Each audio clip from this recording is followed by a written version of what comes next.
Hey everyone, welcome to the Andika Bulletin for Wednesday, the 26th of February 2025, and it's about 2 minutes to 1 in the afternoon Queensland time. Now, the ASX 200 having another breather, down 25 points at 82.26, and you can just see where we've been trading as an index since about the 14th of February to where we are today, so basically over the last 12 days, so yes, we're heading a little lower. Now, in terms of other big news, the real big news, I guess, was the movement down in Bitcoin. That's right, Bitcoin does go down.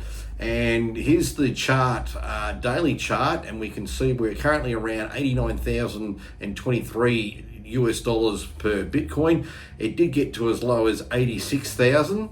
Now, back here in early or mid-December, I should say, it did get to around about the $108,000 mark. If you take that price to where we are now, it's roughly a 20% drawdown, which anyone who's followed Bitcoin shouldn't be overly surprised that a drawdown of that magnitude has happened. Now, why has it happened? There are four real key reasons for why Bitcoin is down. Now, the first one is to do with a significant $1.49 billion hack against exchange BitBuy last Friday. So that was a crypto exchange. There was a hack there, all up about $1.49 billion was hacked out of it, and that had the effect of just upsetting crypto everywhere. And I want to make this point because people go, oh, see, people can hack crypto, why would I touch it?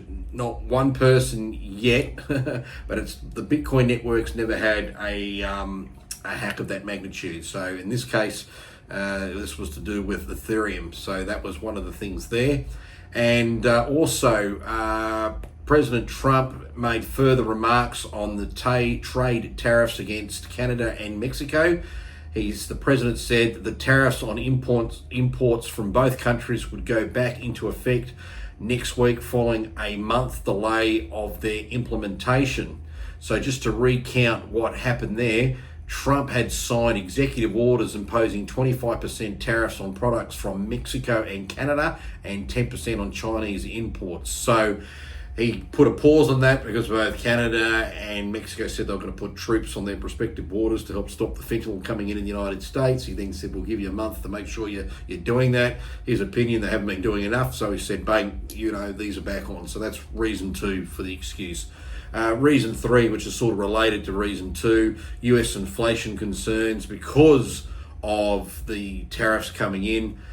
Some people are suggesting that that might be inflationary, and that's got a little bit of a negative there. But the fourth one's probably more to do it as well.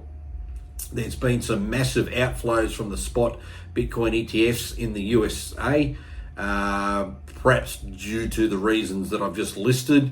Investors have switched their strategy when it comes to owning the regulated financial vehicles, meaning the ETFs, in Bitcoin. So let's get a feel for what that means. Here is a graph, and here illustrates the Bitcoin ETF outflows. And you can see in this section here, basically going back from about the 7th of Feb, more draws than, inflows coming in. So that makes sense, because at the end of the day, there's a sum of money there.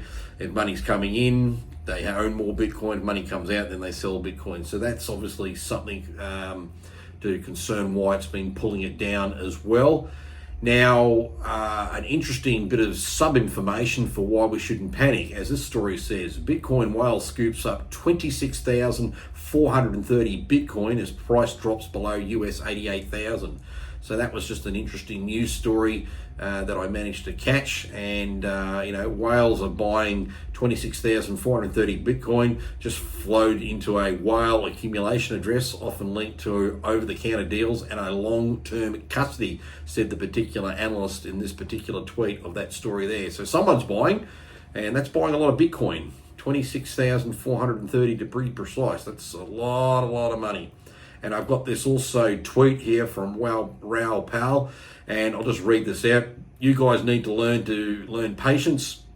This was 2017, very similar macro structure.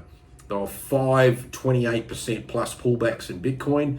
Most lasted 2 to 3 months before a new high. Alt saw a 65% corrections.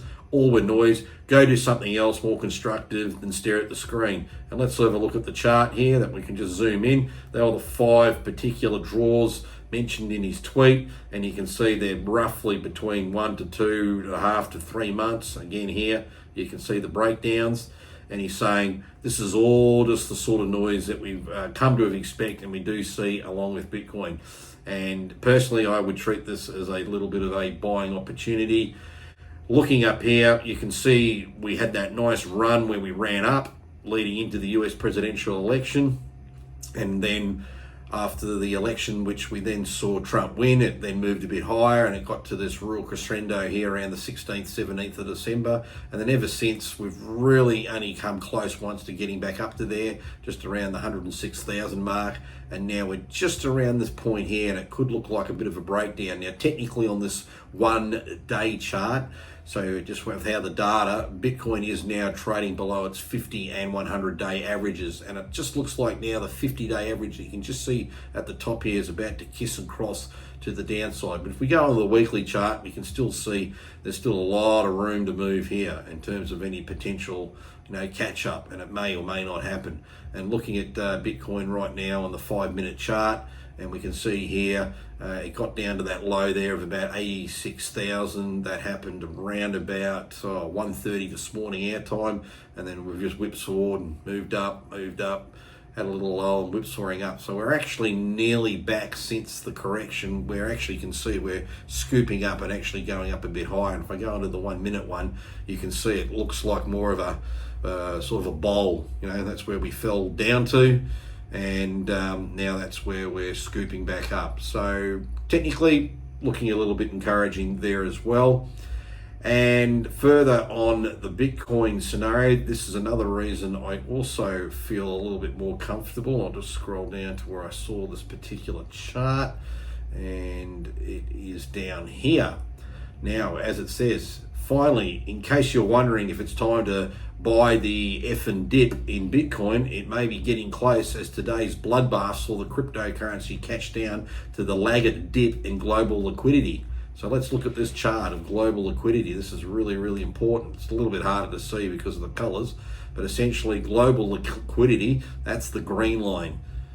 And it's all through there, and you can see Bitcoin's the blue line, and you can see how Bitcoin's been following the global liquidity very, very tightly. And now we've seen this dip in liquidity, and what have we seen here? A dip in Bitcoin. But what we've seen here, because this is an advanced indicator, these don't move in sync together. So Bitcoin's catching up to the ebbs and flows of said M2 liquidity. And look at this, it's had a movement from there to there. It's actually had a 20% move up on liquidity, and yet we're having this 20% down. So I'm taking the view that I think it will do the catch up, and it's the correlation's right there. Just look at this chart. Unless you've got lying eyes, it sort of gives a very, very good indicator that this might be an interesting time to do some bit of topping up. And if you're doing what I call dollar cost averaging, buying into Bitcoin, maybe today's the day you come out and do a little bit of dollar cost averaging in. Lastly and separately, we had the monthly consumer price index indicator just for the month of January. In Australia, we do the CPI. We have a big quarterly data one, which is on every quarter, and then they do a monthly one. What's really interesting here is the monthly CPI indicator rose to 2.5% in the 12 months to January. And if we just go down to the trimmed mean, the annual trimmed mean, which is an alternative measure of underlying inflation that reduces the impact or irregular or temporary price changes, the annual trimmed mean inflation actually went to 2.8% in January, up from 2.7% in December. So it looks like maybe inflation, when it comes to Australia, is just balancing out, and a slight increase there as well. And that could explain also why our market's somewhat a little bit lower on that view there, because of a little bit higher inflation would also most likely mean a much, much lower chance of there being a rate cut. And just on the rate cut, we'll go to the RBA rate tracker, and we'll just see if they've got any assigned probabilities to what the next rate cut may or may not be. Okay, here we go. As at the 25th of February, so that was yesterday, the ASX 30-day interbank cash rate futures April 25 contract was trading at this figure of 0.995, indicating just a 19% expectation of an interest rate decrease to 3.85% at the RBA's next board meeting. So in other words, there's basically a 1 in 5 chance, which is, I don't think is going to happen, because I'm pretty sure we're going to have our PM call an election soon, and that'll be during the election period, because the next one's going to be from memory in early April, and they're not going to want to play around with rates. So I think our market's mainly down because of those reasons there. Anyway, I'm going to buy myself some more Bitcoin, and we'll catch each other over the next couple of days. So until then, take it easy. See you later.